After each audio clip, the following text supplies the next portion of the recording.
Hi viewers, welcome to our channel. ప్రస్తుతం మనతో ఉన్నారు పొలిటికల్ అనలిస్ట్, అలాగే senior politician, director, producer, Chennai Telugu యువత అధ్యక్షులు కేతిరెడ్డి జగదీశ్వర్ రెడ్డి గారు. నమస్తే సార్. నమస్తే అమ్మా.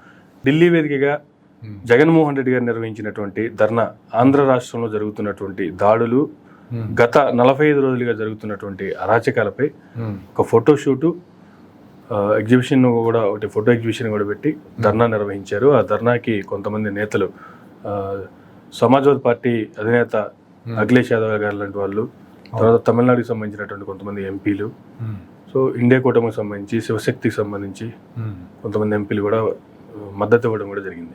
ఏం చెప్తారు సార్ అసలు ఈ ధర్నాకి సంబంధించి? ధర్నా అంటే రాష్ట్రంలో ప్రజాస్వామ్యం అనేది ఉందని చెప్పవచ్చు. ఇప్పుడు ఎలాగండి చెప్పంటావా, 45 రోజుల్లో 36 మంది చచ్చిపోయారని చెప్తున్నారు కదా. ఇంతకుముందు రాష్ట్రంలో ఏ ఊర్లో ఏది జరిగినా, ట్రోల్ జరిగినా, ఏదైనా జరిగినా, తెలుగుదేశం వాళ్ళ ఏదైనా గొడవలు జరిగినా, ఏం జరిగినా అవి జనానికి, ప్రజలకు తెలిసేవి కాదు ఎక్కువగా. ఇప్పుడు ప్రజాస్వామ్యయుతంగా వాక్ స్వాతంత్రం అనేది పనిచేస్తుందని దీని అర్థం. 45 రోజుల్లో 36 మంది చచ్చిపోయారని చెప్పి గొంతెత్తి వెలిగెత్తి ధర్నాలు, రాస్తారోకోలు అవి చేస్తున్నాడంటే నిజంగా ప్రజాస్వామ్యం ఉన్నట్టే. అంటే చెప్పుకునే హక్కు అనేది కలిగింది ప్రజలకి. ప్రజలు కూడా చెప్పుకోవచ్చు, చంద్రబాబు తప్పు చేస్తే కూడా చెప్పుకోవచ్చు. మీరు అన్నట్లు ఆంధ్ర రాష్ట్రంలో ఇటువంటి ధర్నా ఒకటి నిర్వహించి, దాంట్లో పక్క రాష్ట్రాల నుంచి నేతలు వచ్చి సపోర్ట్ చేసి, ఒకవేళ నిజంగా ఆంధ్రప్రదేశ్ రాష్ట్రంలో ఇది జరిగితే మీరు అన్నట్లు ప్రజాస్వామ్యం బ్రతికే ఉంది, అందుకే ప్రతిపక్ష పార్టీలకు కావచ్చు, ప్రతిపక్ష నేతలకు కావచ్చు ఇటువంటి స్వేచ్ఛ స్వాతంత్రం ఉంది అనుకోవచ్చు. బట్ ఆయన చేసింది ఢిల్లీలో కదా, ఢిల్లీలో ఎవరైనా పోయి చేయొచ్చు. జనరల్గా ఎట్లా చెప్పంటావా, ఆంధ్ర రాష్ట్రంలో చేసేదానికోసం ఏంటంటే, ఆంధ్ర రాష్ట్రంలో అసెంబ్లీ జరుగుతుంది. అసెంబ్లీలో తన నిరసనని వ్యక్తం చేశాడు. ఏది నల్లయ్య పై కండువాలు వేసుకొని ఆ పేపర్లో పాంప్లెట్స్ పెట్టుకొని లోపలికి వెళ్ళేదానికి ప్రయత్నించారు, నిరోధించారు, అయిపోయింది అది. ఆ ఎపిసోడ్ ఇక్కడ అయిపోయింది. అంటే ఢిల్లీలో ఎందుకంటే ప్రధానంగా ఇప్పుడు రాజకీయం జరిగేదంతా ఏంటంటే, ఎన్డీఏ ప్రభుత్వం అక్కడ కొంచెం వీక్గా ఉంది కాబట్టి ఎన్డీఏకి ఒక జలక్ ఇచ్చేదానికోసం ఒక ప్రయత్నం ఇది. ఇప్పుడు ఈ ధర్నా ఎన్డీఏ మీద పోరాటమా, లేదు రాష్ట్రంలో ఉన్నటువంటి టీడీపీ ఎన్డీఏ కూటమి మీద పోరాటమా? ఇది ఎలాగంటే చెప్పమంటారా, ఇప్పుడు ఏంటంటే ఇంతకుముందు చంద్రబాబు నాయుడు గారు ప్రజాస్వామ్యయుతంగా రాష్ట్రంలో ఉన్న కొంతమందిని చంపేస్తున్నారు, ఆ విధంగా చేస్తున్నారు, మా టీడీపీ కార్యకర్తలని అది ఇది అని చెప్పి వాళ్ళకి అండగా ఉండి లీగల్ సోర్సెస్ కానీ అవి కానీ ఈ కానీ ఏర్పాటు చేసి వాళ్ళందరినీ కూడా ఒక దిశలో మార్గంలో నడిపించాడు అని చెప్పి అంతకుముందు చెప్తా ఉన్నారు కదా. ఇప్పుడు కొత్తగా ఏంటంటే, ఇప్పుడు జగన్ చేయాల్సింది ఇది కాదు. ఇప్పుడు పోయి ధర్నా చేశాడు, ధర్నా చేసినోడు ఏమన్నా రాహుల్ గాంధీని ఏమన్నా పిలిచి ఏమన్నా ఇన్వైట్ చేసి కూర్చోబెట్టుంటే రాజకీయంగా ఒక మెట్టు ఎదిగినట్టు. ఒక రాజకీయంలో ఏంటంటే ఎత్తులకి పై ఎత్తులు ఉండాలి. టార్గెట్ రాహుల్ గాంధీని పిలవడమో, సోనియా గాంధీని పిలవడమో, లేకపోతే ప్రియాంక గాంధీని ఇన్వైట్ చేయడం అది కాదు కదా ఆయన టార్గెట్. ఏది ఉన్నా లేకపోయినా రాజకీయ వ్యూహం అనేది లేకపోతే రాజకీయాల్లో ఎప్పుడు పైకి రారు. వ్యూహం లేకే మన దెబ్బతిన్నాడు. వ్యూహము తనకి తెలిసి నేను గెలిచిపోతున్నాను అని చెప్పి ఒక భ్రమలో ఉండి, భ్రమ ప్రపంచంలో ఉండి, భ్రమకు సంబంధించిన వ్యక్తుల్ని పక్కన పెట్టుకొని భ్రమతో మొన్న ఓటమి అంత ఓటమి చెందేదానికి కారణం అదే. వీళ్ళు నాయకులు, పార్టీలకు సంబంధించి, అధ్యక్షులకు సంబంధించి భ్రమలో ఉన్నప్పుడు కూడా ప్రజలు విఘ్నులు కాబట్టి 2019లో అంతకుముందు ఉన్నటువంటి టీడీపీ ప్రభుత్వాన్ని వ్యతిరేకించారు. 2024లో ఇప్పుడున్న అంతకుముందు ఉన్నటువంటి వైసీపీ ప్రభుత్వాన్ని వ్యతిరేకించారు. ఇప్పుడు ప్రజలకు కావాల్సింది ఏదో అప్పుడు వాళ్ళు చేయలేదు, ఇప్పుడు వీళ్ళు చేయలేదు. బ్రదర్, నేను ఒకటే విషయం చెప్తా, మీకు తెలియాల్సింది ఏంటంటే, వైసీపీ 5 సంవత్సరాలు పరిపాలించింది కదా. ఈ 5 సంవత్సరాలు ఏమన్నా నిరసనలు, ఏదన్నా గలమెత్తి ఇప్పి అన్యాయం జరుగుతుంది, అది జరుగుతుంది అని చెప్పి ఓన్లీ చంద్రబాబు అక్కడక్కడ రోడ్డు రోకోలు ఇవన్నీ జరిపించి, ఇట్లా ర్యాలీలాగా జరిపించి మైకులు ఎత్తుకొని చెప్పగలిగాడే కానీ మిగతా ఎవడన్నా సామాన్య కార్యకర్తలు కానీ సామాన్యులు కానీ ఎవరన్నా చెప్పగలిగారా? చెప్పగలిగిన కొంతమందిని ఇప్పుడు మాత్రం ఎవరు చెప్పగలుగుతున్నారు? సామాన్య కార్యకర్తలు ఎవరు చెప్పారు? ఇప్పుడే కదా మొదలైంది. వాళ్ళు వచ్చే 45 రోజులు అయింది. ఈ 45 రోజుల్లో ఏముంటుంది, వాళ్ళు సర్దుకోవాలి కదా. ఇప్పుడు రాష్ట్రంలో వచ్చి వాళ్ళు ఇచ్చిన హామీలు చాలా గట్టైన హామీలు ఉన్నాయి. ఆ హామీలన్నీ నిర్వర్తించాలా. ఒక పక్క రాజధాని అనేది ఇప్పుడు ఎస్టాబ్లిష్ చేయకపోతే లాస్ట్ టైం మిస్ అయిపోయిన కారణంగా దాన్ని ఏం చేశారు, అది రాజధాని కాదని చెప్పేసి 5 సంవత్సరాలు చెట్లు పెరుక్కొని ఈరోజు మనం 36 కోట్ల టెండర్తో దాన్ని చెట్లను తీసేదానికోసం జంగిల్ క్లియరెన్స్ కింద 36 కోట్ల టెండర్లని పిలవడం జరిగింది. కాబట్టి నేనేం చెప్తానంటే అది లేకుండా అక్కడ అన్ని రకాలుగా అభివృద్ధిదాయకంగా జరిగినప్పుడు ఏ కంపెనీలు వస్తాయి, ఎంత అభివృద్ధి జరుగుతుంది, ఇండస్ట్రియల్ గ్రోత్ ఏమొస్తుంది, చుట్టూ రైళ్ళు, చుట్టూ వచ్చి రోడ్లు, అది కానీ ఇంటర్ కనెక్షన్ రోడ్లు అవన్నీ ఏర్పాటు చేయాల్సిన బాధ్యత ముందు అసలు చంద్రబాబు నాయుడు గారి మీద ఉంది. మిగతా సంగతులు పక్కన పెడితే అతను ఈ 5 ఏళ్లలో చేయకపోతే అతను ఆయన పార్టీ ఇంకా జీవితంలో ఎప్పుడు కూడా జనాలు నమ్మరు. ఎందుకంటే ఒక స్లోగన్ ఏ స్లోగను, రాజధాని నిర్మాణం, రాజధానే లేదు అని చెప్పిన రాజధాని నిర్మాణం ఖచ్చితంగా మేము అమరావతిని చేస్తామనే ఒక నినాదంతో ముందుకొచ్చాడు. ఆ ముందుకొచ్చిన కారణంగా ఈరోజు రాజధాని అనేదాన్ని ఏర్పాటు చేయవలసిన అవసరం అయితే తప్పకుండా చంద్రబాబు నాయుడు గారికి ఉంది. ఎందుకంటే ఆయన ఒకవేళ ఫ్యూచర్ పాలిటిక్స్ గురించి తెలుగుదేశం భవిష్యత్తుకి ఇప్పుడు ఆయన రాజధాని నిర్మాణం చేయనంత మాత్రాన పవన్ కళ్యాణ్కి ఏమి పెద్ద ఎఫెక్ట్ ఉండదు.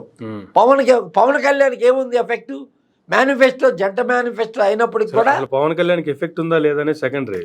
జగన్ గారు చేసినటువంటి దీక్ష సక్సెస్సా ఫెయిల్యూరా, అసలు దీన్ని ఎలా చూడాలంటే ఏం చెప్తారు యాజ్ ఆఫ్ యువర్ నాలెడ్జ్? నేనేం చెప్తానంటే ఆయనకి రాజ్యసభలో 11, పార్లమెంట్లో 4 ఉన్నారు, మొత్తం 15 మంది ఉన్నారు. ఆ 11 మంది యొక్క అవసరం అయితే నరేంద్ర మోడీకి ఖచ్చితంగా ఉంది. ఏదైనా బిల్లులు పాస్ అవ్వాలంటే మనలాగా ఇక్కడ జరిగింది చూడండి, ఎమ్మెల్సీ కౌన్సిల్ని రద్దు చేసేస్తాము, వాళ్ళు ఇక్కడి నుంచి అక్కడ బిల్లు పోతే పాస్ కాకపోతే కోర్టుకి వెళ్ళి ఇట్లెళ్ళి రచ్చ జరిగింది కదా. ఇక్కడ కొన్ని రోజులు రద్దు కూడా చేస్తారని చెప్పారు కదా. అట్లా ఉండదు, అది ఎగువ సభ అంటారు, దాన్ని అనేది ఎగువ సభ అంటారు. కాబట్టి ఏంటంటే దానికి ఒక గొప్పతనం ఉంది, దానికి ఒక రాజ్యాంగంలో దానికి ఒక ప్రముఖ స్థానం ఉంది. కాబట్టి ఏంటంటే అక్కడ 11 మంది అవసరం. ఈ 4 మంది సంగతి వదిలేయండి, ఈ 4 మంది వాళ్ళకి అవసరం లేదు. ఎందుకంటే చెప్పమంటారా, ఇప్పుడు జేడిఎస్ అయితే ఏమి, అదేవిధంగా తెలుగుదేశం పార్టీ అయితే ఏమి, లేకపోయినా చిన్న చిటక పార్టీలన్నింటినీ చేర్చుకొని ఆ మ్యాజిక్ ఫిగర్కి దగ్గరగా ఏర్పాటు చేసుకొని ఉన్నాడు నరేంద్ర మోడీ. కాకపోతే ఏంటంటే రాజ్యం నడపాలంటే, బిల్స్ పాస్ కావాలంటే ఈ పార్టీ యొక్క అండదండలు ఉండాలా, రాజ్యసభలో కంపల్సరీ ఉండాలా అనేది దాని గురించి ఇప్పుడు ఆలోచిస్తున్నారో లేదో అనే సంగతి మనకు తెలీదు. కాకపోతే ఏంటంటే ఇప్పుడు యాక్చువల్గా అయితే రాజకీయ వ్యూహం అనేది తెలిసిన వ్యక్తులు అనుకో ఏం చేస్తారంటే చెప్పమంటావా, ఫస్ట్ వచ్చి రాజకీయంలో శాశ్వత శత్రువులు ఉండరు, శాశ్వత మిత్రులు ఉండరు, ఎవరు ఉండరు. ఇప్పుడు తెలుగుదేశం అనే పార్టీ కాంగ్రెస్ యొక్క విధానాలకు వ్యతిరేకంగా ఏర్పాటు అయిన పార్టీ. అసలు ఈ వీటన్నిటి గురించి ఇప్పుడు అధికారంలో ఉన్నటువంటి ఆ కూటమి గురించి మాట్లాడుకుంటే 2014లో 3 పార్టీలు ఒకవేళ పవన్ కళ్యాణ్ గారు జనసేన తరఫున పోటీ చేయకపోయినా సపోర్ట్ ఇచ్చారు. ఇటు ఎన్డీఏ, ఇటు పక్క టీడీపీ కలిపే ఉన్నారు. 2019 వచ్చేటప్పటికి ఎవరికోళ్ళు విభేదించారు, ఎవరికోళ్ళు సపరేట్ గా పోటీ చేసుకున్నారు. మళ్ళీ 2024 వచ్చినప్పుడు మళ్ళీ 3 కలిపి ఈసారి పవన్ కళ్యాణ్ గారు కూడా పోటీ చేసి, దానికంటే గొప్పది అసలు రామారావు అసలు కాంగ్రెస్ కుక్క మూతి పుంజులని చెప్పి అట్లా మాట్లాడితే పోయిన ఎలక్షన్ లో కాంగ్రెస్ తో తెలంగాణలో టీడీపీ అలయన్స్ అయింది కదా. అంతకంటే ఇంకా చెప్పదగిన ఉదాహరణ ఏముండదు ఈ దేశ రాజకీయాల్లో. నార్త్ లో ఇప్పుడు వీళ్ళు ములాయం సింగ్ యాదవ్ పార్టీ ఉంది, ఆ పార్టీకి కాంగ్రెస్ కే ఉండేది ఒకప్పుడు బీఎస్పీ, ఆ పార్టీ ములాయం సింగ్ యాదవ్ పార్టీ ఒకటిగా ఉంటూ అలా గెలుచుకుంటా వచ్చేవాళ్ళు. ప్రతి రాష్ట్రంలో కాంగ్రెస్ కి వ్యతిరేకంగా ఉండేది. బీజేపీ అనేది అసలు చాలా కొన్ని సంవత్సరాలుగా అసలు దాని జవసత్వాలే లేవన్నమాట ఈ దేశంలో. నరేంద్ర మోడీ ఎప్పుడైతే గుజరాత్ అక్కడ ముఖ్యమంత్రి కాగలిగాడో అప్పుడైందే కానీ నాకు తెలిసి శివసేనే మంచి పార్టీగా ఉంది దీనికంటే, అది కూడా హిందూ పార్టీయే. శివసేనే దాని యొక్క పర్ఫార్మెన్స్ ఎప్పుడు కూడా మహారాష్ట్ర ఎన్నికల్లో బీజేపీ కంటే మంచి పర్ఫార్మెన్స్ ఇస్తా వచ్చింది. కాబట్టి నేనేం చెప్తానంటే ఈ రాజకీయ వ్యూహం అనేది చాలా అవసరం. రాజకీయాల్లో శాశ్వత శత్రువులు ఉండవు, శాశ్వత మిత్రులు ఉండరు. ఈ రోజు వచ్చి ములాయం సింగ్ యాదవ్ కొడుకు అఖిలేష్ వచ్చాడు అనుకోండి. అఖిలేష్ వచ్చాడంటే యూత్ వచ్చాడు ఏదో మాట్లాడాడు. తమిళనాడు నుంచి ఎవరు వచ్చుంటారు? వచ్చుంటే ఇండియా కూటమి చెందిందే అక్కడ వచ్చింది తమిళనాడులో. ముస్లిం లీగ్ సంబంధించి వాళ్ళు ముస్లిం లీగ్ సంబంధించిన వాళ్ళు ఎవరో వచ్చుంటారు. నాకు తెలిసి ఏంటంటే అసలు జరగాల్సిన రాజకీయం ఏంటంటే ఒక చేంజ్ జరిగి ఉండాలా, ఇతను నిజంగా కానీ రాజకీయంగా మార్పు కోరుకుంటున్నాడు అని అనుకోనుంటే రాహుల్ గాంధీ రావాలా. మీకు అర్థం కాదు ఏంటంటే రాహుల్ గాంధీ వచ్చి ఉండాలా.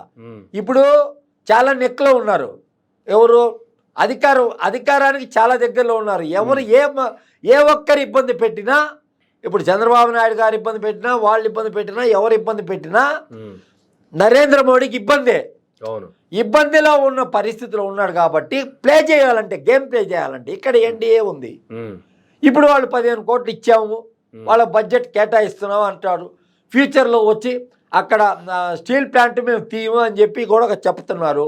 అదే చెప్తున్నారు. అదే విధంగా రైల్వే జోన్ ఇస్తామని చెప్తున్నారు. ఆంధ్రప్రదేశ్ అనేది ఈ రోజు చేస్తాము తప్ప దేనికి కూడా ఒక ప్రకటన, సంక్లిష్టమైన ప్రకటన అయితే ఒకటి రాలేదు కదా. ఈ రోజు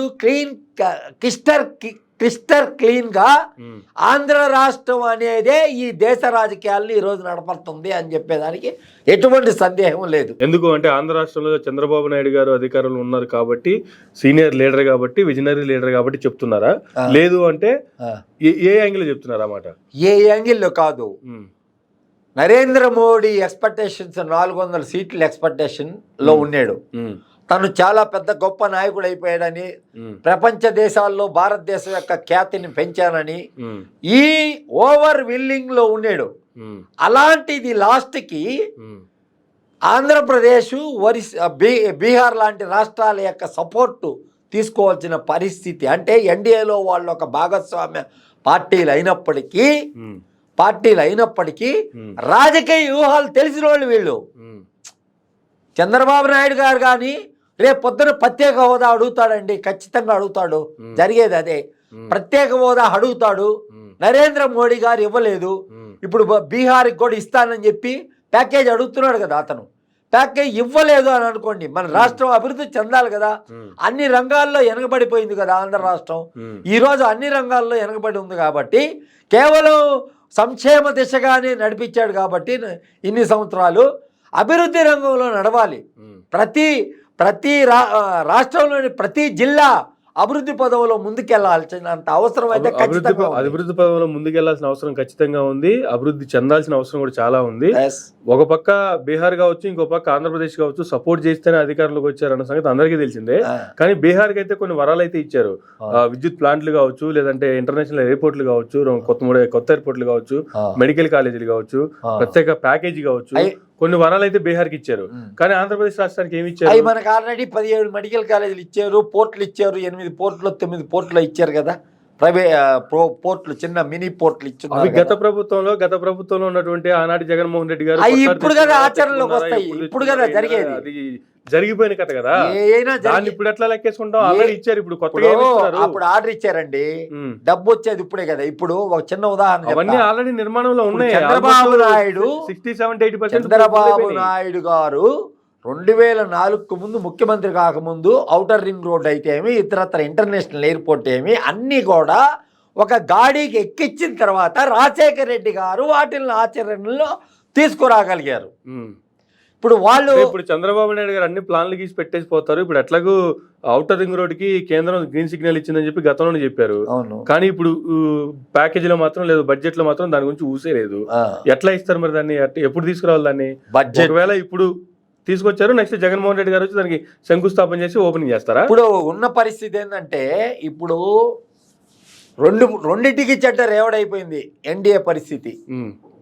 ఇప్పుడు ఏమన్నా అంటే ఒక పక్క జగన్తో కూడా సఖ్యతగా ఉండాలి వాళ్ళు. ఎందుకు ఉండాలా? రాజ్యసభలో వాళ్ళకి సపోర్ట్ కావాలి కాబట్టి. ఎప్పుడు రాజ్యసభలో వాళ్ళ బలం తగ్గేది ఇంకా 2 ఏళ్ళ తర్వాత తగ్గుతుంది. అప్పుడు వరకు జగన్తో ఏదో రకంగా ఏగాలి వాళ్ళు. ఏగాలి కాబట్టి అతని కోసం ఇతనికి హెల్ప్ చేయరు, హెల్ప్ చేసినట్టు ఉండరు. కానీ కొన్ని రోజులు జగన్ కోసం చంద్రబాబు నాయుడు గారికి హెల్ప్ చేద్దాం అనుకుంటే రాష్ట్రంతో కలిసిపోయినటువంటిది కలిసి పోటీ చేసినటువంటిది అలయన్స్ లో పోయినటువంటి వాళ్ళు చంద్రబాబు నాయుడు గారి సపోర్ట్ తోనే గెలిచారన్న విషయం, చంద్రబాబు నాయుడు గారు బయటకు వస్తే ప్రభుత్వం కూలిపోద్దన్న విషయం తెలిసిందే. అటువంటి పరిస్థితులు కూడా జగన్మోహన్ రెడ్డికి భయపడటం, చంద్రబాబు నాయుడు గారితో వస్తే కూలిపోద్ది అనే ఉద్దేశం వాళ్ళకి కానీ ఉండుంటే తప్పకుండా ఇతరత్ర ఇండిపెండెంట్ ఎమ్మెల్యేలని అక్కడక్కడ ఒక్కొక్కరిని గెలిచిన వాడిని వాళ్ళందరినీ అట్ట ప్యారలల్ గా పెట్టరు. పెట్టిందంటే ఇలాంటి పరిస్థితి వస్తుంది. వాళ్ళు రాజకీయ ఉద్దండులు, ఈవెన్ వాళ్ళని మనం ఎదుర్కోవాలి. రాష్ట్రానికి అభివృద్ధి నిధులు రాకపోయినా చంద్రబాబు నాయుడు గారు బయటకు వచ్చినా అక్కడక్కడ ఉన్నటువంటి ఇండిపెండెంట్ పెట్టుకుని ప్రభుత్వం అయితే స్థాపిస్తుంది. రాష్ట్రానికి అభివృద్ధి అనేది రానప్పుడు ఆంధ్రప్రదేశ్ రాష్ట్ర ప్రజలు ఎవరు కూడా ఊరుకోరు. ఇది స్టార్టింగ్ మాత్రమే. ఆంధ్రప్రదేశ్ రాష్ట్రం చంద్రబాబు నాయుడు ఎందుకంటే బీజేపీ మీదే, అంటే అప్పుడు బీజేపీ మీదే కదా కేంద్ర నిధులు రాలేదంటే దక్షిణాది ఆల్రెడీ వివక్షకు గురి అవుతుంది. ట్యాక్సుల రూపంలో మనం ఎక్కువ కడుతుంటే కూడా మనకి రిటర్న్ రావటం లేదు. నార్త్ ఇండియాకి ఎక్కువగా ఇస్తున్నారు అనే ఆల్రెడీ సౌత్ అంతా ఉంది. దక్షిణాది రాష్ట్రాల్లోని అందరు ముఖ్యమంత్రులు కూడా ఒక ఏకదాటిపైనే ఉన్నారు ఆ విషయం మీద. పినరాయి విజయన్ కానీ, స్టాలిన్ కానీ, అదేవిధంగా పాండిచేరి ముఖ్యమంత్రి కానీ, అదేవిధంగా ఆంధ్రప్రదేశ్ కానీ, తెలంగాణ ముఖ్యమంత్రి కానీ, కాంగ్రెస్ ముఖ్యమంత్రి, వీళ్ళందరూ కూడా మనం ఎక్కువ రూపంలో పన్నుల రూపంలో మనం ఎక్కువ కడుతున్నప్పుడు కూడా మనకు లాభం లేదనే ఉద్దేశం అనేది ఒకటి ఉంది. దాన్ని బలోపేతం చేసిన రోజు తప్పకుండా ఆంధ్ర రాష్ట్రం ఈసారి, ఎందుకంటే నరేంద్ర మోడీకి జనం లేరు కాబట్టి, నరేంద్ర మోడీకి ఆంధ్రప్రదేశ్ అదేవిధంగా బీహార్ లాంటి రాష్ట్రాలే దిక్కు కాబట్టి ఈసారి ప్రత్యేక హోదా ఉద్యమం అనేది తప్పకుండా కూడా ఉధృతమైన పరిస్థితుల్లోకి త్వరలో రాబోతుంది. తప్పకుండా ఇది ఎలా చెప్తున్నారు రాబోతుంది, రాబోతుందంటే విభజన హామీల్లో ప్రత్యేక హోదాని ఆ రోజు క్లాజులో పెట్టి ఓవరాల్ గా చెప్పినప్పుడు ఆ ప్రతిపక్ష పార్టీలో ఉన్న ఎప్పుడు అంటే రాష్ట్రం విడిపోయే ముందు తర్వాత టీడీపీ అధికారంలోకి వచ్చింది, అప్పుడు బీజేపీ అధికారంలోకి వచ్చింది. ప్రత్యేక హోదా అనేది ముగిసిపోయిన అధ్యాయం అని వాళ్ళు చెప్పారు. ప్రత్యేక హోదాతో ఎటువంటి ఉపయోగం లేదు, అదేమన్నా సంజీవిని అని చెప్పి ఆనాడు ముఖ్యమంత్రిగా ఉన్నప్పుడే చంద్రబాబు నాయుడు గారు చెప్పారు. చంద్రబాబు నాయుడు గారు తర్వాత బీజేపీతో మనస్పర్ధలు పెట్టుకున్న తర్వాత ఢిల్లీలో పోయి సేమ్ జగన్ లాగే నల్ల బ్యాడ్జీలతో నల్ల చొక్కాలతో ధర్నా చేయడం జరిగింది కదా. ఆంధ్రప్రదేశ్ రాష్ట్రాన్ని ఆదుకోవాలని చెప్పేసి, అన్ని రంగాల్లో ఆదుకోవాలని చెప్పి చెప్పడం జరిగింది కదా, చెప్పాడు కదా. ఇప్పుడు తర్వాత జరిగిన సరే, ఇప్పుడు కూడా నేను చెప్తున్నాను కదా, ఇప్పుడు కూడా కొన్ని రోజుల తర్వాత అంటే త్వరలో బీజేపీతో విడిపోబోతుందంటారా? త్వరలో బీజేపీకి వీళ్ళు ఇచ్చే ఎజెండా ఇదే. ప్రత్యేక హోదా ఎజెండా ఇస్తారు, లేదా మా రాష్ట్రాన్ని ప్యాకేజ్ అన్నారు కదా, ప్యాకేజ్ రూపంలో 2 లక్షల కోట్లు కానీ 3 లక్షల కోట్లు కానీ అడగడం జరుగుతుంది.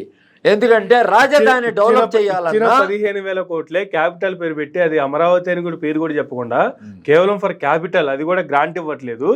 ఓ డిఫరెంట్ బ్యాంకుల నుంచి, ఏషియన్ బ్యాంక్స్ నుంచి రుణం రూపేణా ఇప్పిస్తున్నటువంటి పరిస్థితి. అది కూడా దానికి వాళ్ళు బడ్జెట్ లో పెట్టాల్సిన అవసరం ఉంది. రుణం ఇవ్వాలంటే కలిసి ఉన్నారు, వాళ్ళకి సపోర్ట్ చేసి, కేంద్రం సపోర్ట్ చేసి రుణం తెచ్చుకోవచ్చు కదా. ఇప్పుడు రుణానికి కూడా బడ్జెట్ లో పెట్టి మేము 15,000 ఇప్పిస్తామని చెప్పి చెప్పుకోవాల్సిన అవసరం ఉందా? రాష్ట్రం దానికి ఆంధ్రప్రదేశ్ రాష్ట్రం సంతోషపడాల్సిన అవసరం ఉందా? ఇప్పుడు దేశంలో 29 రాష్ట్రాలు 7 కేంద్ర పాలిత ప్రాంతాలు ఉన్నాయి. మన ఆంధ్ర కంటే 175 అసెంబ్లీ స్థానాలు ఉన్న ఆంధ్ర కంటే మిగతా రాష్ట్రాల్లో ఇప్పుడు తమిళనాడు రాష్ట్రంలో 232, అదేవిధంగా అక్కడ కర్ణాటక కానీ, మధ్యప్రదేశ్ కానీ, కొన్ని రాష్ట్రాల్లో ఉత్తరప్రదేశ్ లాంటి రాష్ట్రాల్లో ఎక్కువ మంది శాసనసభ్యులు ఏరియా డిస్టెంట్ కానీ ఎక్కువ ఉన్న ఏరియా అది. ఇప్పుడు ఒక రాష్ట్రానికి విడిపోయిన రాష్ట్రం కాబట్టి స్పెషల్గా ఏదన్నా ఈ 15 కోట్లు అనే 15,000 కోట్లు అనేవి రిలీజ్ చేయడం జరిగిందే కానీ ఇతర రాష్ట్రాలకి బ్యాంకుల ద్వారా తీసుకునే హక్కునిచ్చారు. బ్యాంకుల ద్వారా తీసుకునే హక్కును కూడా ఇవ్వలే. బ్యాంకులకి మేము మద్దతు ఇస్తామన్నారు అంతే. బ్యాంకులు ఇచ్చే రుణానికి కేంద్రం మద్దతు ఇస్తుంది. షూరిటీ మద్దతే, ఇంక మద్దతు అంటే ఓకే షూరిటీ ఇప్పిస్తామన్నారు అంతే. ఎప్పుడు ఎలా ఏందనేది కూడా దాని మీద క్లారిటీ లేదు. ఇప్పుడు దేశవ్యాప్తంగా చర్చ ఏం జరుగుతుందో తెలుసా? కాంగ్రెస్ పాలిత రాష్ట్రాల్లో ఆంధ్రప్రదేశ్ కి, బీహార్ కి నరేంద్ర మోడీ అనే వ్యక్తి కావాలని ఫండ్స్ ఎక్కువ ఇచ్చాడు, ఏమి అవసరాలను ఎక్కువ ఇచ్చాడు. బీహార్కి ఇచ్చాడు కదా. ఇచ్చారండి? సరే బీహార్కి ఇచ్చారు, ఓకే, కాదంటలేదు. ఆంధ్ర రాష్ట్రానికి ఏమి ఇచ్చారు? ఏమిచ్చారు అనే వాదాన్ని ఇక్కడ తెలంగాణలోనే ఇప్పుడు అసెంబ్లీ జరుగుతుంటే అసలు తెలంగాణ తెలంగాణలో అదే వాదనే కదా జరుగుతుంది. అసలు ఆంధ్రప్రదేశ్ రాష్ట్రానికన్నా 15,000 కోట్లు ఏషియన్స్ బ్యాంక్స్ త్రూ రుణాలు ఇప్పించేదానికి మద్దతు ఇస్తామని చెప్పి ఒక కామెంట్ అన్న చేశారు. అసలు తెలంగాణ ఊసేలేదు కదా, జీరో బడ్జెట్ కదా తెలంగాణకి. ఏది ఏమైనా బ్రదరు, ఈసారి గవర్నమెంట్ అనేది తప్పకుండా ప్రత్యేక హోదా, ప్రత్యేక ప్యాకేజీ మీద ఒక 100% ఒక చర్యలు అనేవి తీసుకుంటారు. ప్రజలు అనేవాళ్ళు ఇన్ని రోజులు ఇప్పుడు ఆ రోజు ఏమన్నారు జగన్మోహన్ రెడ్డి గారు, అయ్యా ఆయనకి మన అవసరం లేదు కాబట్టి మనం ఏం చేసుకోలేము వాళ్ళ దగ్గర అని అన్నాడు. ఉన్నోడు గమ్ముగా ఉండొచ్చు కదా. అన్నిట్లో బిల్లుల్లో పాస్ అయ్యేదానికి అతనికి మద్దతు ఇచ్చాడు కదా. అన్నిటికీ మద్దతు ఇచ్చారు కాబట్టి, అన్నిట్లో సపోర్ట్ చేశారు కాబట్టి, రాష్ట్రానికి కూడా సపోర్ట్ కావాల్సినటువంటి సపోర్ట్ తెచ్చుకున్నారు కాబట్టి 17 మెడికల్ కాలేజీలు కావచ్చు, పోర్టులు కావచ్చు, ఫిషింగ్ హార్బర్లు కావచ్చు, అన్ని నిర్మాణాలు జరుగుతున్నాయి అంటే, పోలవరానికి రావాల్సినటువంటి అప్పటి వరకు ఇవ్వాల్సినటువంటి నిధులు సగం రిలీజ్ అయినాయి అంటే వాళ్ళ ఉద్దేశం ఏంటంటే పోర్టు గీట్లు వస్తే రాష్ట్రం కొంచెం ఆర్థికంగా కొంచెం బలపడుతుంది, బలపడినప్పుడు మన అవసరం ఉండదు అనే ఒక ఉద్దేశంతో ఇట్లా మెడికల్ కాలేజీలు వచ్చినాయి అనుకో, రాష్ట్ర వాటా ఉంటది కదా మెడికల్ కాలేజీలో, అదే విధంగా హాస్పిటల్స్ కూడా డెవలప్ అవుతాయి కదా. ఇవన్నీ కూడా ఏంటంటే వాళ్ళ ఉద్దేశం ఏంటంటే ఇన్ఫ్రాస్ట్రక్చర్ డెవలప్ చేద్దాము, అదే విధంగా రోడ్ ఫెసిలిటీస్ కానీ, ఆ కోస్టల్ కారిడార్ కానీ ఇలాంటివి చేస్తే వాణిజ్య పరంగా ఆంధ్ర రాష్ట్రం డెవలప్ అయినప్పుడు మనం డబ్బులు ఇచ్చే అవకాశం ఉండదు అనే ఒక ఉద్దేశంతో ఉంటుందన్నమాట. కానీ ఇవన్నీ జరగని రోజు మాత్రం ప్రజలు అనేవాళ్ళు రోడ్డు మీద ఖచ్చితంగా వస్తారు. ఆంధ్ర రాష్ట్ర ప్రజలు మీరు మనం ఏదో తెలంగాణ ఉద్యమం అనేది చూశారు, ఇప్పుడు జనాలు తెలంగాణ ఉద్యమం చూశారు. ఈ రోజు ఏంటంటే ఆంధ్ర రాష్ట్రంలో అందరు కూడా ఎవరు పనులు లేకుండా ఎవరు లేరు కాబట్టి ఏదో పని చేసుకుంటా అట్లా ఇట్లా ఉన్నారు కాబట్టి ఉద్యమాలు ఆంధ్ర ఉద్యమం సపరేట్ మొన్న తెలంగాణ ఉద్యమం లాగా అక్కడ జరగలేదనంటే జరగలేదనే ఫీలింగ్ ఉంది. కానీ ఈ ప్రత్యేక హోదా మీద నిరుద్యోగ సమస్య అనేది ఎక్కువ అవుతుంది కాబట్టి ఇప్పుడు ఉన్న ఏంటంటే చిన్న చిన్న సమస్యలు, ఇప్పుడు లిక్కర్ సమస్య, ఇప్పుడు జగన్ ఓడిపోయేదానికి కారణమైన అన్ని కూడా రెక్టిఫై అయిపోతాయి ఆటోమేటిక్గా. ఏమేమి ఉన్నాయో అవన్నీ రెక్టిఫై అయిపోతాయి. ఆ తర్వాత డెవలప్మెంట్ మీద ఖచ్చితంగా చంద్రబాబు నాయుడు కేంద్రీకృతం చేయవలసినంత అవసరం ఖచ్చితంగా ఉంటుంది. తనకున్న అనుభవాన్ని, తనకున్న రాజ్యాధికారాన్ని ఇంతకాలం ఆయన పరిపాలించిన విధానానికి ఆయన ఖచ్చితంగా కూడా ఈ ప్రత్యేక హోదా లేదా ప్రత్యేక ప్యాకేజీ వీటికి తప్పకుండా ప్రజలకి సమాధానం చెప్తాడు. ఆ విధమైన వ్యవహారం తప్పకుండా ఆంధ్ర రాష్ట్రంలో జరుగుతుంది. ఇప్పుడు ఈ గొడవలు అంటారా, ఇవన్నీ ఏంటంటే ఇది ఇప్పుడు మనం టూ అర్లీగా మాట్లాడుతున్నాం. ఇప్పుడు అతను ఇప్పుడు లోకేష్ అనే అతను అసలు ఆ రెడ్ బుక్ అసలు ఇప్పుడు దాకా ఓపెన్ చేసినట్టే లే. దానికి నేను ప్రత్యక్ష సాక్షిని. నేను ఆ ఎమ్మెల్యే పేరు చెప్పను, కానీ నేను ఇటీవల చంద్రబాబు నాయుడు గారిని కలవడం జరిగింది. ఓకే, జరిగినప్పుడు నా ముందే ఒక ఎమ్మెల్యే ఒక తప్పు చేశాడు. ఆ ఎమ్మెల్యే చేసిన తప్పు ఏంటంటే ఒక వైసీపీకి చెందిన ఒక ఆఫీసునో ఇల్లునో కూలగొట్టడం జరిగింది. ఆ ఇంటిని కూలగొట్టడం జరిగిన తర్వాత అతన్ని నా ముందు ఎన్ని మాటలు మాట్లాడాడంటే చంద్రబాబు నాయుడు గారిలో ఆయనలో ఎంత మార్పు వచ్చింది, ఈ మార్పు ఎలా వచ్చింది అని చెప్పి నేను ఆశ్చర్యపోయా. నాకు చంద్రబాబు నాయుడు గారు 40 సంవత్సరాల నుంచి తెలుసు. దేన్నైనా కానీ ఎలాగైనా డీల్ చేయగలుగుతాడు, అప్పర్ పొజిషన్కి తీసుకోగలుగుతాడు, అవసరమైతే కిందకు కూడా దిగజారి కొన్నిసార్లు సమస్య పరిష్కారం కోసం చేయగలుగుతారు. 40 సంవత్సరాల అనుభవం ఉంది మీకు చంద్రబాబు నాయుడు గారితో. రీసెంట్ గా ఎమ్మెల్యేని తిడుతున్నప్పుడు ప్రత్యక్షంగా నేను అక్కడే ఉన్నాను అన్నారు. సరే, ఇది రీసెంట్ గా ఉండొచ్చు. అవును. దానికి ముందు ఎన్ని సంవత్సరాలు అవుతుంది కలిసి మీరు చంద్రబాబు నాయుడు గారిని? నేను కలిసా 2019లో కలిసా. ఏది బిఫోర్ ఎలక్షన్. అదే ఏపీలో కలిసా. సో ఆఫ్టర్ 5 years మళ్ళీ కలిసాను. నా కోసం చెన్నైకి వచ్చాడు 2 సార్లు జయలలితతో మాట్లాడేదానికి. ఈ తెలుగు లాంగ్వేజ్ ప్రాబ్లం ఉంటే, అన్న మీరు వచ్చి ఒకసారి మాట్లాడితే బాగుంటుంది అంటే జయలలిత ఆ అపాయింట్మెంట్ అడిగి తీసుకొని వచ్చి అక్కడ మాట్లాడడం జరిగింది. అదేవిధంగా తెలుగు భవనం అని నిర్మించాలని చెప్పి స్టేట్ గవర్నమెంట్కి ఒక 300 సెంట్లో ఎంతో భూమి అక్కడ గవర్నమెంట్ కేటాయిస్తే దాన్ని కట్టమని అడగడం జరిగితే దాన్ని సర్వే చేసే దానికోసం పంపించాడు. అదేవిధంగా పొట్టి శ్రీరాములు హాల్ అని దాన్ని ఇది చేసేదాన్ని. మనం ఏ సమస్య మీద పోయినా చంద్రబాబు నాయుడు గారు ఆ సమస్యలు తీర్చిస్తారు 100%. గతంలో మీరు చూసినటువంటి చంద్రబాబు గారికి ఇప్పుడు 5 సంవత్సరాల అధికారం కోల్పోయిన తర్వాత మరలా అధికారంలోకి వచ్చిన తర్వాత కలిసిన చంద్రబాబు నాయుడు గారికి డిఫరెన్స్ జగన్ వల్లనే అతను మారిపోయాడు మనిషి. సరే, జగన్ వల్ల ఒకే మాటలో చెప్పాలంటే ఇప్పటికి చంద్రబాబు నాయుడు గారిలో అతను అన్న ఒక మాట నీకు చెప్తా. ఆ ఎమ్మెల్యే అని అంటారా? ఆ ఎమ్మెల్యేని అతను అన్న మాట ఒక్కటి చెప్తా. ఆ ఒక్కటి చాలు చంద్రబాబు గారు, ఆ ఒక్కటి చాలు. ఇంకా వేరే ఏమి దాని గురించి మాట్లాడాల్సిన అవసరం లే. ఏమన్నాడంటే చంద్రబాబు నాయుడు గారు, ఇప్పుడు ఇన్ని రోజులు ప్రజలు అతని యొక్క పరిపాలనలో అరాజకం ఉందని చెప్పి అనుకున్నారు కదా. ఇప్పుడు మనమే వచ్చి అదే రకమైన పనులు చేస్తే మనల్ని ఎవరు హర్షిస్తారు? వాళ్ళు అసెంబ్లీలో ఆ విధంగా బిహేవ్ చేశారని ఇవన్నీ ఓటర్ అనేవాడు బయటకి చెప్పుకోలేక ఓటు రూపంలో చూపించి మనల్ని గెలిపించి 164 స్థానాలను మనకిచ్చి చేసినప్పుడు అతను చేసిన పనే మీరు చేస్తారు. అతన్ని ఏ విధంగా ప్రజలు తిరస్కరించారో అవన్నీ గుర్తు పెట్టుకొని మీరు నడుచుకోండి. ఇవన్నీ నా దగ్గర కుదరవు. ఇవే చెప్పారా?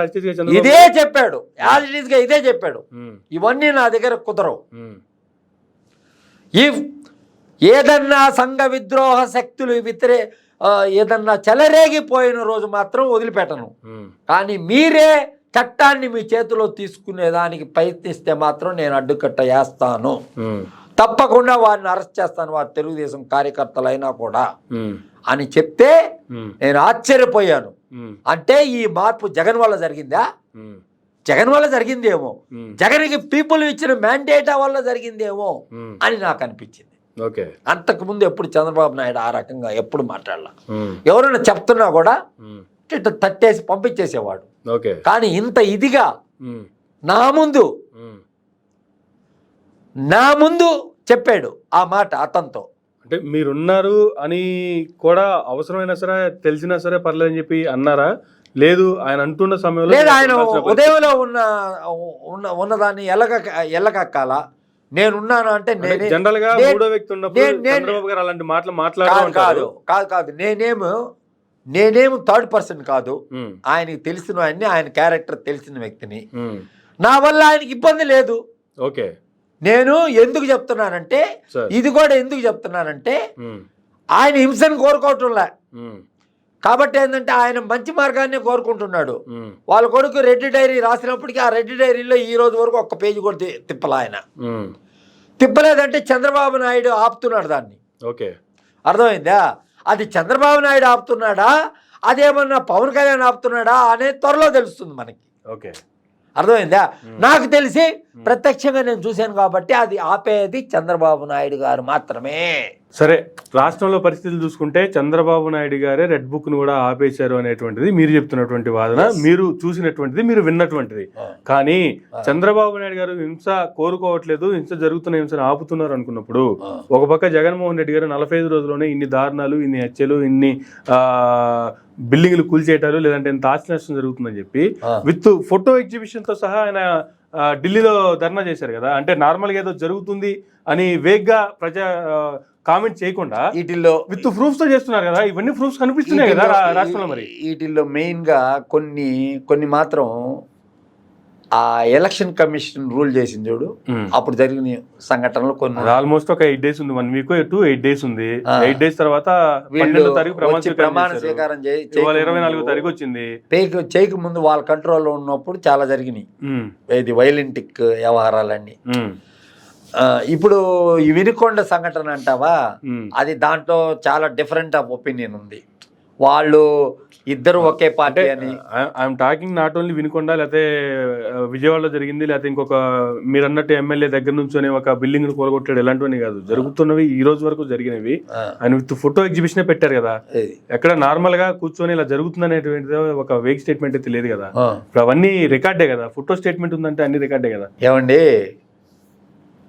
ఇప్పుడు కొన్ని ఫ్యాక్షన్, ఇప్పుడు ఇంకా అసలు దగ్గర మొదలు కాల, ఇప్పుడు అసలు దగ్గర మీరు అన్నారు ఇంకా రెడ్ బుక్ ఓపెన్ అవ్వలేదు అని. రెడ్ బుక్ ఓపెన్ అవ్వకుండా పరిస్థితి ఇలా ఉంటే అసలు ఫ్యాక్షన్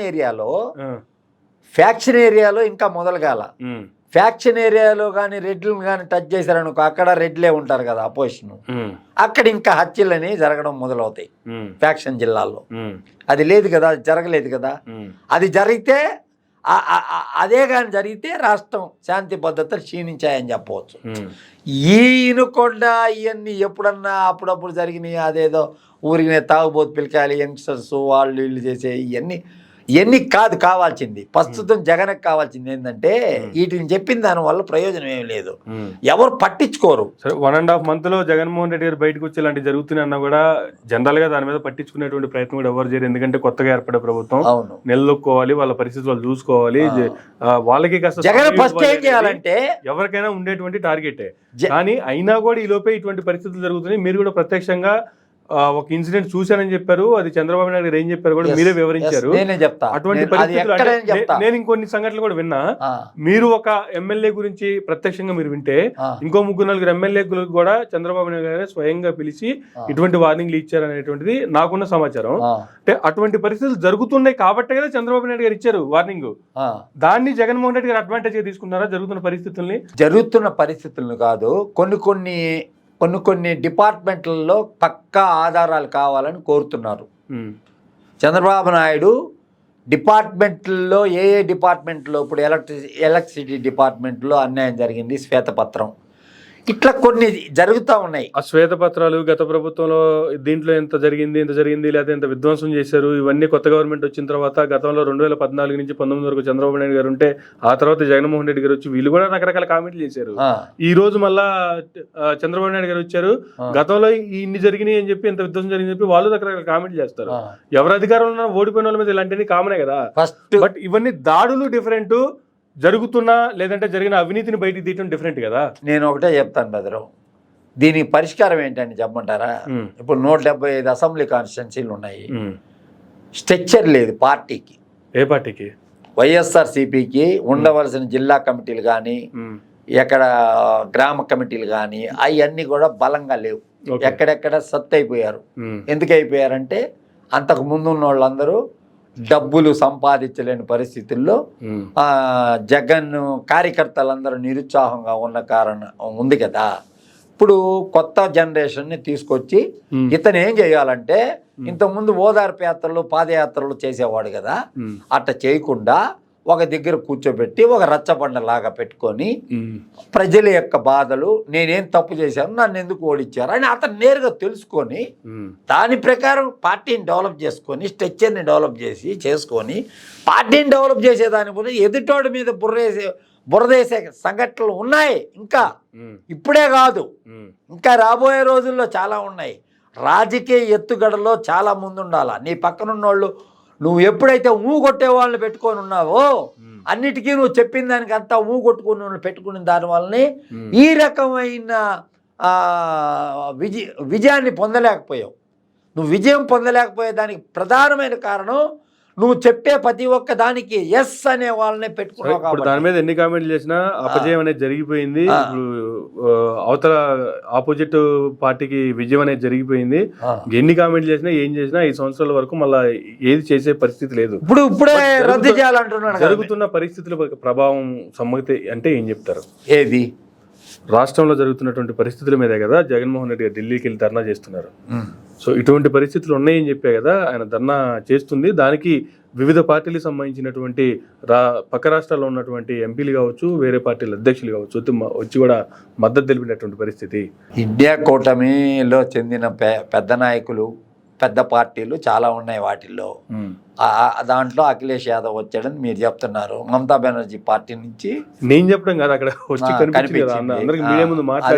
మీడియాలో మాట్లాడాడు. అఖిలేష్ యాదవ్ మాట్లాడాడు, నేను కూడా విన్నాను.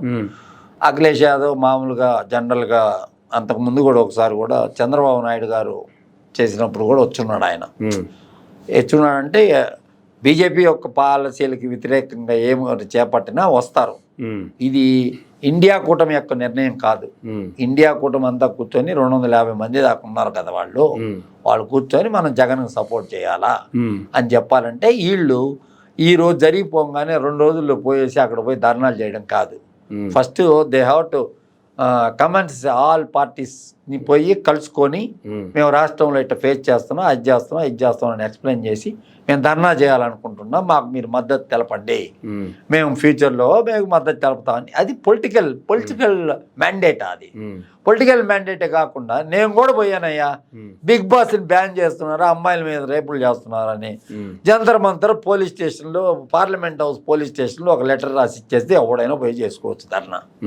చేసుకున్నాను.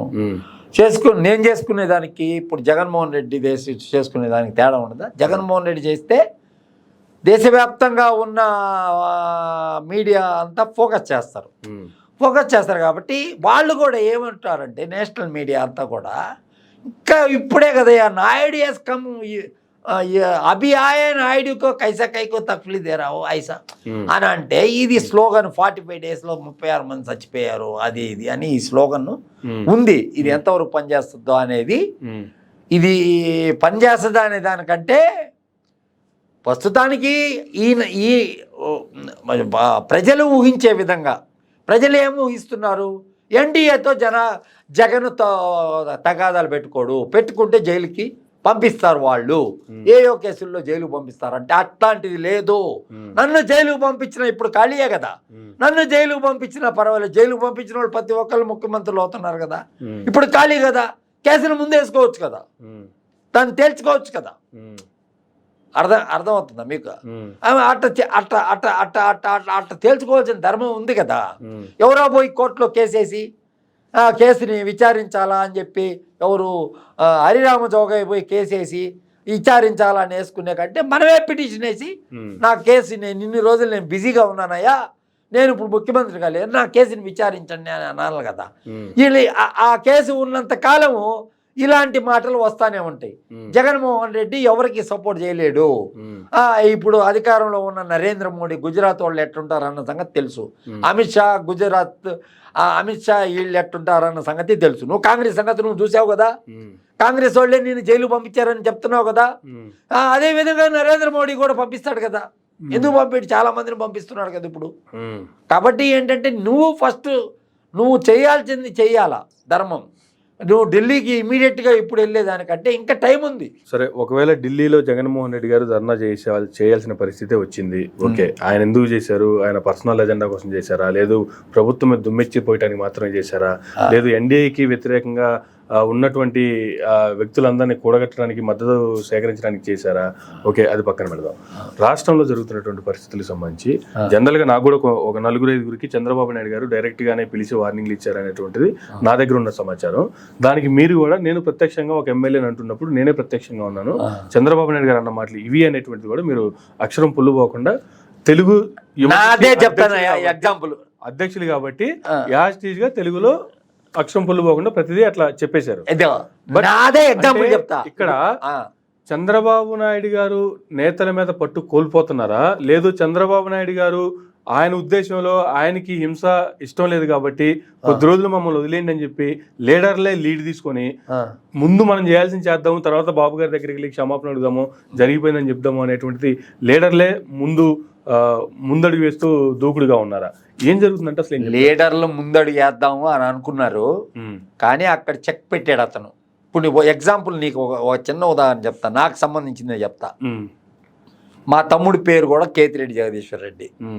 అతను కావలిలో ఉంటాడు, కావలని మా సొంత ఊరు అది. అతను ఇంకొక అతను ప్రభాకర్ రెడ్డి అనే అతను వాళ్ళు చేసిన హింస వల్ల ఒక హరిజన్ సూసైడ్ చేసుకొని చచ్చిపోయాడు. ఓకే, ముస్సునూరు అనే గ్రామంలో చచ్చిపోతే చంద్రబాబు నాయుడు గారే ఆ ప్రదేశాన్ని విజిట్ చేశారు. చేసి ఆ యొక్క కుటుంబానికి నేను అండదండలతో ఉంటాను, నేను దీనిపైన చట్టపరమైన చర్యలు చేపడతానని ఆ కాలంలో చెప్పాడు. ఆయన ముఖ్యమంత్రిగా లేనప్పుడు, ప్రతిపక్ష సభ్యుడిగా ఉన్నప్పుడు.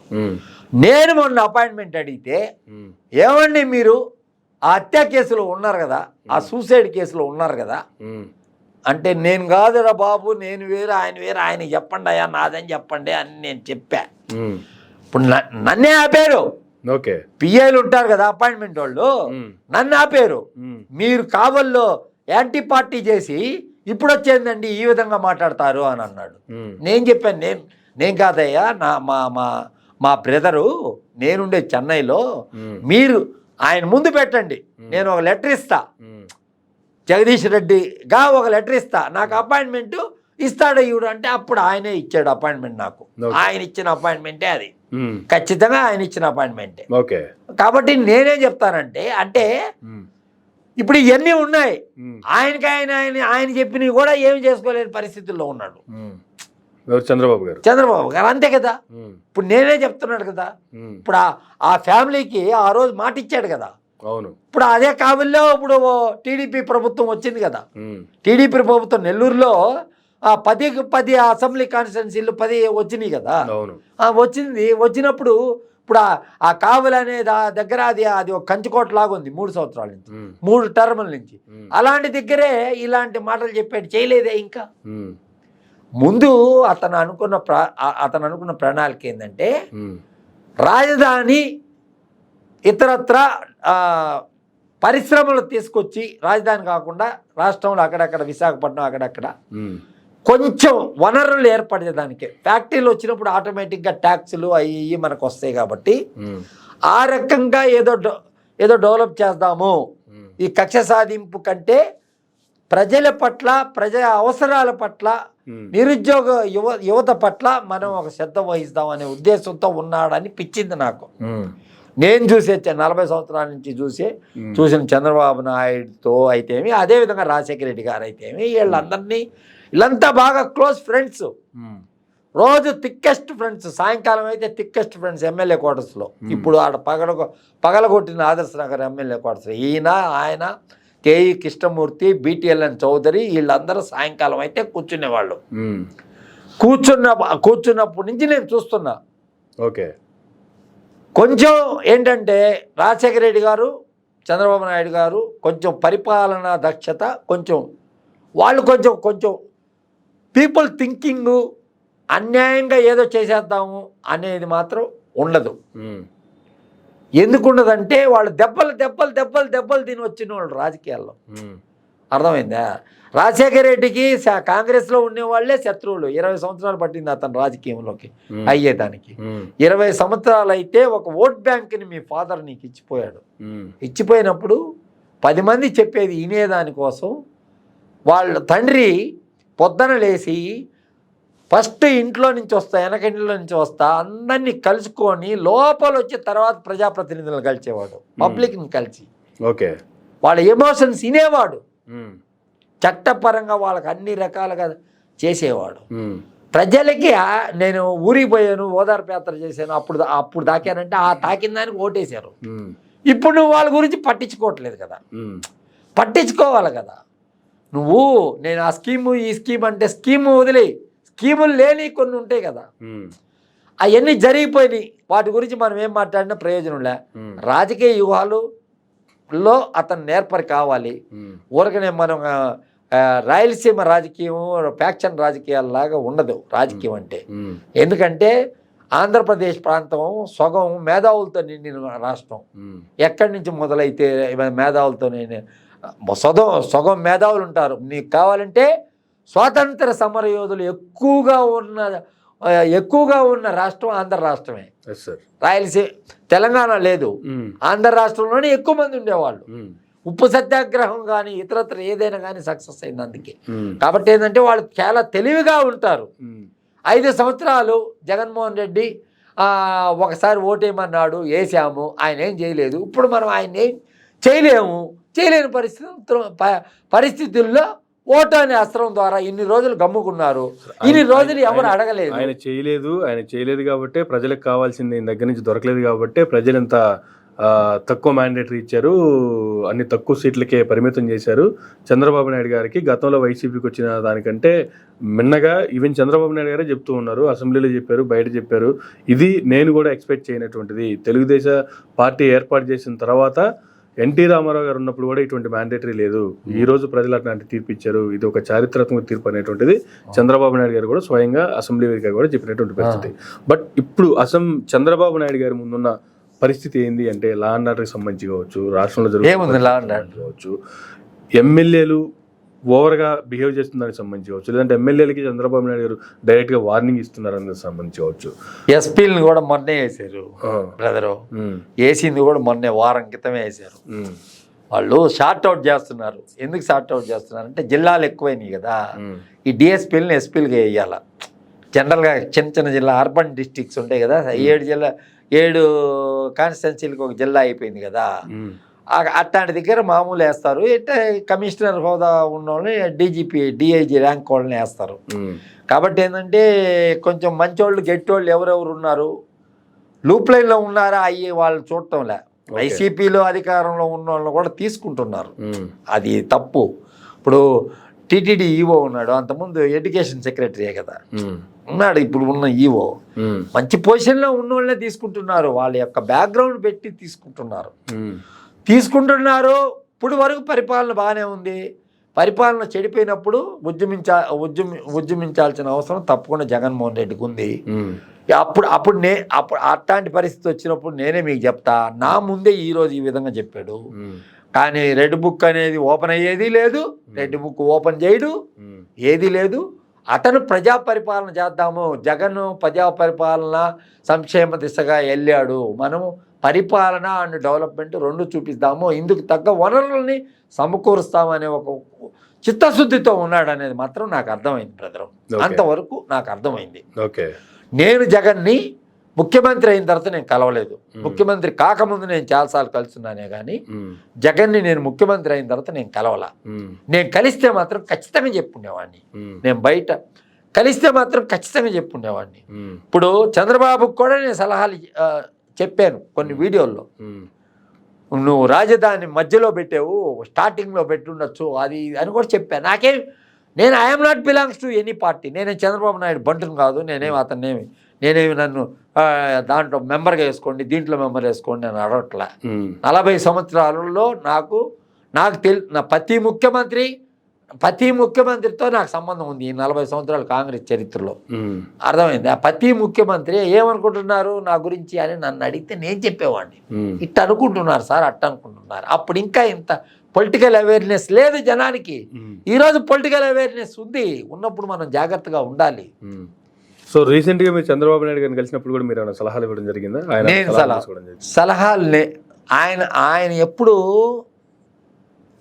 సలహా ఇస్తే తీసుకుంటాడు, ఖచ్చితంగా తీసుకుంటాడు. జగన్మోహన్ రెడ్డి తీసుకోవడేమో కానీ ఆయన మాత్రం ఖచ్చితంగా తీసుకుంటాడు. చెప్తే దాంట్లో మంచి అనిపిస్తే నేను తీసుకుపోయిన ప్రతి సమస్యను చేస్తున్నాడు ఆయన. నేను తీసుకుపోయిన ప్రతి సమస్యను చేస్తున్నాడు యాజ్ ఎ చీఫ్ మినిస్టర్గా. కొన్ని ఆధారాలు కొన్ని జీవోలు కూడా ఇస్తా కావాలంటే. ఎందుకు ఇతను కరెక్ట్గా తీసుకొస్తాడు, దీంట్లో ఇతను స్వార్థం లేదు. నాకు నేనేం అడగట్లేదు. ఇప్పుడు తిరుపతి ఉంది, తిరుపతి గొడవ మొన్న ఇచ్చాను. తిరుపతి గొడవ గురించి నేను మొన్న ఇచ్చాను. నువ్వు ప్రచారణ నేను అక్కడి నుంచే మొదలు పెడతాను, తిరుపతి నుంచి అని చెప్పి ఆయన స్టేట్మెంట్ ఇచ్చాడు. నేను గత ప్రభుత్వం నుంచి నేను దానిపైన పోరాటం చేస్తున్నా. అక్కడ లేవు, సరైన విధానాలు జరగట్లేదు, అక్కడంతా దొంగ ఈ మెంబర్లు అంతా ఈ టికెట్లు అమ్ముకుంటున్నారు, ఆర్జెస్సేవ టికెట్ అన్ని దొంగతనంగా అమ్ముకుంటున్నారు, అది అని ఇదని నేను గొడవ చేస్తానే ఉన్నాను. నేను వెంకటేశ్వర స్వామి భక్తుడిని, నేను చదువుకుంది తిరుపతి నుంచే కాబట్టి నాకు చంద్రబాబు నాయుడు గారు తెలుసు కాబట్టి, వారిని నేను చిన్నప్పటి నుంచి చూశాను కాబట్టి, మధ్యతరగతి నుంచి కుటుంబం నుంచి వచ్చాడు, నేను మధ్యతరగతి నుంచి కుటుంబం నుంచి వచ్చాను కాబట్టి మధ్యతరగతి కుటుంబీకుడుగానే బిహేవ్ చేస్తాడు. కానీ ఆయన ఏదో పెద్ద ఈ రాష్ట్రానికి ముఖ్యమంత్రి, పెద్ద కోటీశ్వరుని అనే బిహేవింగ్ ఈ రోజుకి కూడా లేదండి. అది మాత్రం నేను ఖచ్చితంగా చెప్పాను. Thank you sir, thank you very much అండి. మీకున్నటువంటి అనేక విషయాల మీద మీరు చూసినటువంటి సంఘటనలకు సంబంధించి మా ప్రేక్షకుల ద్వారా మీడియాకి తెలియజేసినందుకు. ఇదండి జగదీశ్వర్ రెడ్డి గారితో ఈనాటి ఇంటర్వ్యూ. మరొక ఇంటర్వ్యూలో మళ్ళీ కలుద్దాం. చూస్తూనే ఉండండి మైరా మీడియా.